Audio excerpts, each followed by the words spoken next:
témoigner pour la gloire de Dieu. Je m'appelle la sœur Irma, je suis la petite sœur de la sœur Fanny. J'habite en Centrafrique. J'étais venue en vacances depuis le mois de juin avec mes enfants. Et on voulait repartir le jeudi passé. C'était le samedi passé, mon mari m'a envoyé l'argent pour que je paye les billets pour repartir en Centrafrique. Seulement le samedi, quand j'ai pris l'argent la nuit, l'enfant a fait la fièvre la nuit. Quand on s'est réveillé le matin, le dimanche, il avait le filaire qui était sorti d'abord au pied. C'était sorti au pied. J'avais dit à ma soeur, Yafani, je ne veux pas aller à l'église, je dois emmener l'enfant à l'hôpital. J'étais partie à l'hôpital. On a regardé, on a dit que ce n'est pas grave, c'est seulement le filaire. On avait prescrit l'ordonnance. J'étais partie acheter les médicaments à la pharmacie. Je l'ai donné. Arrivé 17h, 18h, ça a commencé à sortir sur tout le corps. Donc ça a pris tout le corps jusqu'au visage. Arrivé la nuit, vers le 23h, son visage a commencé à s'enfler. Ça a commencé à s'enfler, il faisait la fièvre. Ma soeur m'a dit que non, il faut qu'on emmène l'enfant à l'hôpital. Nous sommes partis à l'hôpital, à CNS. Arrivé là-bas, on a hospitalisé l'enfant. J'ai dormi là-bas avec ma grande soeur. Le matin, comme si tout son corps commençait à gonfler. Les pieds, les bras, tout le visage. Donc l'enfant s'enflait seulement comme si l'enfant qui n'a pas de sang. On a encore prescrit l'ordonnance, on a dit que non, peut-être que la perfusion ne marche pas. On a changé l'ordonnance, je suis partie acheter le sirop. Je l'ai donné, c'était le lundi, il n'y avait pas de changement. Le mardi, son état ne faisait que s'aggraver. C'était maintenant arrivé le mercredi, la nuit, non, jeudi à 4 heures. L'enfant était encore gonflé, tout le corps, il ne pouvait plus se mettre debout. Il s'est réveillé la nuit pour pisser, je voulais lui mettre le pot, il a dit que maman, je ne peux pas me mettre debout, j'ai mal aux pieds, parce que tout le pied était gonflé. Il était devenu vraiment gros, tout le visage, même les yeux, il ne pouvait plus ouvrir les yeux. À 4 heures, là, vraiment, j'avais eu peur. J'ai appelé ma soeur, elle dormait à la maison. Je lui ai dit, ah Fanny, viens vite à l'hôpital, vraiment, l'enfant, ça ne va pas. L'enfant, ça ne va pas. Elle est venue à l'hôpital à 4 heures avec son mari, Jean-Luc. Ils sont arrivés à l'hôpital, elle m'a dit que non, je vais appeler le pasteur Bateta. Elle a appelé le pasteur. Moi, vraiment, je ne croyais pas trop au pasteur Bateta. Je priais dans cette église quand j'étais encore ici avec mon mari. Mais j'avais pris mon baptême chez le pasteur Godam parce qu'on louait à Wenze. Mais mon mari a pris le baptême dans cette église quand c'était encore Life Tabernacle. Et en Centrafrique, là où nous prions, là-bas, nous ne croyons pas à la seconde venue. Chez nous, là-bas, la seconde venue n'a pas encore eu lieu. C'est ce que nous croyons là-bas. Donc, du coup, je n'ai plus confiance en pasteur Bateta. Je me dis qu'ici, c'est une fausse doctrine. Et quand elle a appelé le pasteur, quand le pasteur priait, le pasteur a dit, si l'enfant est là, mets le téléphone sur l'oreille de l'enfant. Comme l'enfant dormait, on a mis le téléphone sur l'oreille de l'enfant. J'ai mis le haut-parleur pour qu'on écoute ce que le pasteur disait. Et moi aussi, j'avais fermé mes yeux, ma soeur aussi et son mari. Quand j'ai fermé mes yeux, le pasteur priait. Je suis rentrée comme si c'était la vision. J'ai écouté une voix qui me disait que la voix que tu écoutes là, ce n'est pas la voix de pasteur Bateta, mais c'est la voix de Jésus-Christ. Et je me suis sentie condamnée, je pleurais et je demandais pardon à Dieu. Seigneur, pardonne-moi, et je pleurais. Quand il a fini de prier,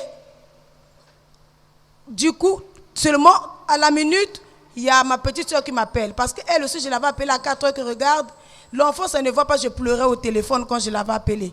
Et elle aussi, elle avait eu peur, elle avait commencé à prier dans sa maison. Elle aussi, elle vient souvent prier ici. Quand elle priait, elle est rentrée comme en esprit, comme la vie. Non, ça c'est la prophétie. Elle a commencé à prophétiser. Son mari a lancé l'appel, elle a mis le haut-parleur. Donc elle prophétisait. Elle n'a jamais prophétisé aussi dans sa vie. Elle a commencé à prophétiser. Irma, ne pleure pas, l'enfant est déjà guéri. Les fils sont déjà coupés. Tu vas sortir de l'hôpital, ne pleure pas. Fanny, ne pleure pas, l'enfant va sortir. Elle prophétisait, elle prophétisait. Après, son mari a coupé le téléphone. C'était jeudi à 4 heures. Seulement le même jour, l'enfant ne mangeait pas. À partir de 9 heures, Le docteur est venu lors de la visite. Il m'a dit, achète encore ces médicaments. Je suis partie acheter les médicaments, j'ai donné à l'enfant. À partir de 12 heures, l'enfant s'est réveillé. Donc l'enfant ne pouvait pas se réveiller, seulement dormir. Je le forçais, je le soulevais parce que je voyais comment est-ce que mon enfant partait devant moi. Vraiment, j'avais peur. Je forçais l'enfant, je le soulève, il dit que je ne mange pas. Mais à 12 heures, l'enfant m'a dit que maman, achète-moi le pain, on met le saucisson avec la mayonnaise. Je suis partie acheter, je l'ai donné, il a tout mangé. Il est resté encore rappelé, il a encore dit, achète-moi le gâteau et le jus. J'ai acheté, je l'ai donné, il a tout mangé. Et je sentais que son visage commençait à se dégonfler. Il commençait à diminuer. L'enfant pesait, tu ne peux plus le soulever, c'était devenu comme une pierre. Mais je voyais comment l'enfant se dégonflait, ça diminuait. Il a encore resté, il a encore dit, maman, je vais manger le poulet avec la mayonnaise. Je suis partie acheter avec le manioc, il a mangé un morceau de manioc et le poulet. Arrivé le soir, j'ai vu que vraiment ça va. La nuit, on a dormi, il n'a pas fait la fièvre. On s'est réveillé le matin à 6 heures. Il ne se réveille jamais à 6 heures depuis qu'on était rentré à l'hôpital. 8 heures, 9 heures. À 6 heures, il s'est réveillé, il m'a dit, maman, j'ai rêvé, nous sommes repartis en Centrafrique, j'ai vu papa. J'ai vu papa et moi, nous sommes revenus encore à Brazzaville, vivre ici, là. Après, il m'a dit, maman, comme si je suis guéri, hein, mon visage est dégonflé, filme-moi. Parce que chaque matin, il me disait de lui faire la photo pour regarder son visage. Je l'ai filmé, il a dit, mais je suis déjà guéri. Si le docteur vient, je vais sortir. Je lui ai dit, on va sortir aujourd'hui. Et à 10 heures aussi, le docteur était venu à l'heure de la visite. Il a regardé l'enfant, il a dit, mais il y a un grand changement. L'enfant n'était pas comme ça hier. Mais l'enfant est déjà normal. Vous allez sortir aujourd'hui. Nous sommes sortis. C'est pour cela que je suis venu témoigner ce que Dieu a fait de ma vie. Amen. Que Dieu soit loué. Gloire au très haut. Merci Seigneur. Le frère Sheridan peut s'approcher. Le frère Sheridan. De Sheridan. Sheridan.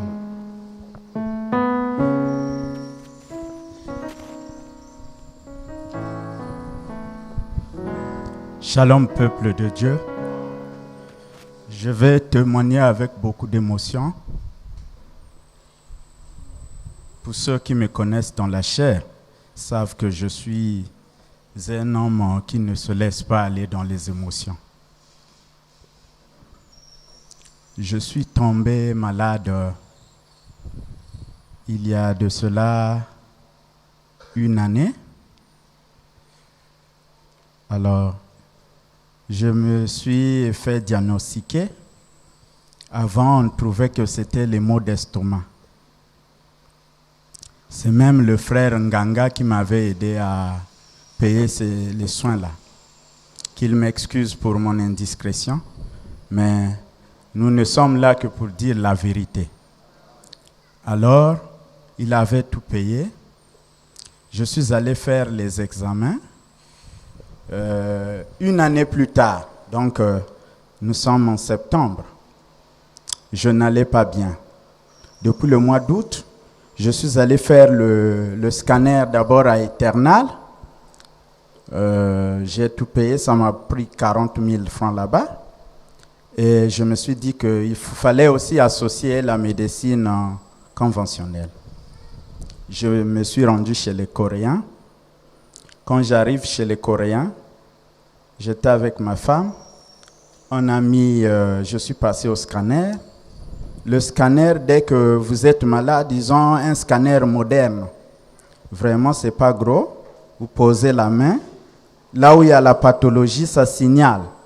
Ça fait clic, clic, clic, clic, clic, clic. Donc ça montre. Si c'est au niveau de la tête, on connaît que ça, vous ne dormez pas bien, vous avez des insomnies. Alors, je pose la main gauche ici et la main droite ici pour le diagnostic. On met le doigt, l'appareil ici, ça signale. On met le doigt ici, ça signale. Ici, ça signale. Partout, ça signalait. J'étais froid. Alors, le docteur, sentant un peu c'était un blanc, hein? Les Coréens, vous connaissez, c'est des hommes de... ce sont les gens jaunes.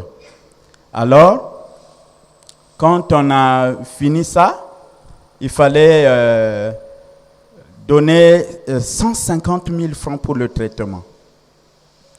J'avais emmené 110 000, 20 000 francs pour les examens. Et il fallait avancer 80 000 et garder au moins 10 000 francs avec nous pour d'autres besoins. Après ça, j'ai suivi un traitement de 7 jours. Chaque jour, je devrais partir là-bas pour d'autres soins. En tout cas, bien-aimés, frères et sœurs, je me sentais mal. Au moins, la sœur Véracle qui est proche de moi, c'est souvent quand je me disais que je ne suis pas bien portant. Il y avait diminution de pulse. Le frère Jacques peut connaître. Donc, les battements de cœur ralentissaient jusqu'à 54. Mais ma tension est normale. Je ne comprenais pas. Alors, le ciel nous avait confié un travail, moi, le frère Luc et le frère Mike, que nous devrions faire. Nous étions en train de faire ce travail. Arrivé à mercredi, je ne sais pas si c'était mercredi, je n'allais pas bien. Je me suis bien réveillé, je suis allé laver, nettoyer les toilettes et pendant que je nettoyais quelque chose, vraiment je me suis senti, je dis si j'alerte ma femme, elle ne va pas bien se sentir. Je suis allé discrètement me coucher et quand je me couchais là, je ne voulais parler à aucune personne. J'ai écouté le témoignage de frère Billy Paul quand il a été guéri du cancer. J'écoutais les prédications. J'écoutais. Après, je sentais que ça n'allait pas. Excusez-moi pour l'émotion. Je me suis dit, Seigneur, ça ne va pas. Si le même ange qui a guéri Billy Paul peut se déporter jusque dans ma chambre, n'oublie pas, Seigneur, j'ai pris position de toi. Dans bien de choses. Seigneur, il faut que, si tu ne m'emmènes pas l'ange, il faut que Bateta se déplace pour venir prier pour ce problème-là. Du coup, ma chambre était fermée. Ma dernière fille était au salon en train de suivre les dessins animés. Je vois, pendant que je priais, je sens, la porte s'est ouverte. Je suis resté calme. Je ne bougeais pas. Je me suis dit, est-ce que c'est cet ange-là qui est venu? Et puis, j'ai ouvert les yeux, j'ai été obligé de couper la prière. Je regarde, j'ai appelé ma fille. Qu'est-ce qui se passe? Bien-aimée, elle me dit que le pasteur est dehors. J'ai dit, mais si le pasteur est dehors, donc l'ange l'a soulevé parce que d'habitude il allait m'appeler pour venir à la maison. Mais là il est venu sans que je ne l'appelle. Et le frère Mike aussi, je lui ai dit de ne pas venir parce que je ne me sentais pas bien. Alors, on a causé avec le pasteur. Il m'a fait écouter le témoignage d'un frère qui a été guéri, dont la femme travaille au consul de France à l'étranger. J'ai écouté et je lui ai dit, pasteur, juge. Bon, moi, je ne l'appelle pas pasteur. J'ai une terminologie propre à moi. Je l'appelle Sa Majesté. Sa Majesté, voilà, il m'a regardé. Après un moment, il s'est levé. Il a prié pour moi. Aussitôt, je me suis senti très bien. Alors, le rendez-vous était pour aujourd'hui, ce matin, pour me rendre chez les Coréens pour faire le contrôle. J'arrive là. Je mets la main au scanner, la main gauche, la main droite. Il vérifie avec ses appareils hyper modernes, sophistiqués. Là, ça ne signale rien. Partout là, ça n'a rien signalé. Et il me dit, oh non, comme ton cas, il parlait un français qui est un peu tordu. Il dit il fallait qu'il écrive, et quand j'ai lu, c'est angio pectoral. C'est pourquoi je voulais voir le frère Jacques pour demander ce que ça veut dire. Il parlait de compression de veines au niveau du cœur. J'ai dit, oh, mais ce monsieur-là est malade. Son appareil qu'il utilise lui dit que je suis guéri. Mais lui veut me condamner. Quand il est sorti, j'ai dit, vous nwangue. Je lui ai dit, non, tu mens. Si Dieu a dit que je suis guéri, toi, tu ne peux pas me condamner à la maladie. Alors, pendant qu'on priait, il y a un détail. Pendant que le juge était en train de prier pour moi, avant, nous avons vu un oiseau rentrer dans la maison. Ce qui est très rare. Je dis bien très, très rare. L'oiseau quitte, rentre au salon. J'ai tourné le regard comme ça. Le juge a suivi que je regardais quelque chose. Il a regardé. Bon, c'est le signe du juge, hein. Et c'est aussi mon signe. Parce que quand je prie à 6 heures, pour voir que la prière est exaucée, il faut que les oiseaux viennent chanter. Ça, au moins, mes enfants connaissent ça. Et quand j'ai vu cet oiseau-là, et souvent quand le juge aussi prie, quand il y a souvent l'onction, ceux qui sont spirituels voient souvent des oiseaux. Alors, c'était accompli. C'est pourquoi je suis venu rendre ce grand témoignage. Vraiment, que Dieu soit loué. Je dis que je suis totalement guéri. Je condamne, parce que la Bible déclare il a effacé l'acte dont les ordonnances nous condamnaient et qui subsistait contre nous. Il l'a détruit en le clouant à la croix. Que Dieu soit béni. Donc que je prenne encore 100 000 pour aller remettre à un païen alors que Dieu a parlé. J'ai dit, quand j'aurai ces 100 000 là, et au côté moi juge. Que le Seigneur vous bénisse richement. Que Dieu soit loué. Et nous remercions le Seigneur pour les témoignages qui encouragent et qui fortifient notre foi. Pour prouver que Dieu n'est pas mort. Que le Dieu de William Branham, c'est le même Dieu qui continue à agir à travers son épouse. Et nous sommes très très reconnaissants. C'est pour cela, je dis toujours qu'on a besoin du témoin du ciel. On n'a pas besoin de l'approbation des hommes. Les deux témoignages, vous allez constater que l'autre ne croyait pas à ce que Bateta prêchait et tout, mais on lui a dit c'est la voix de Jésus-Christ. Ça c'est elle, c'est son témoignage. Elle revient de Centrafrique.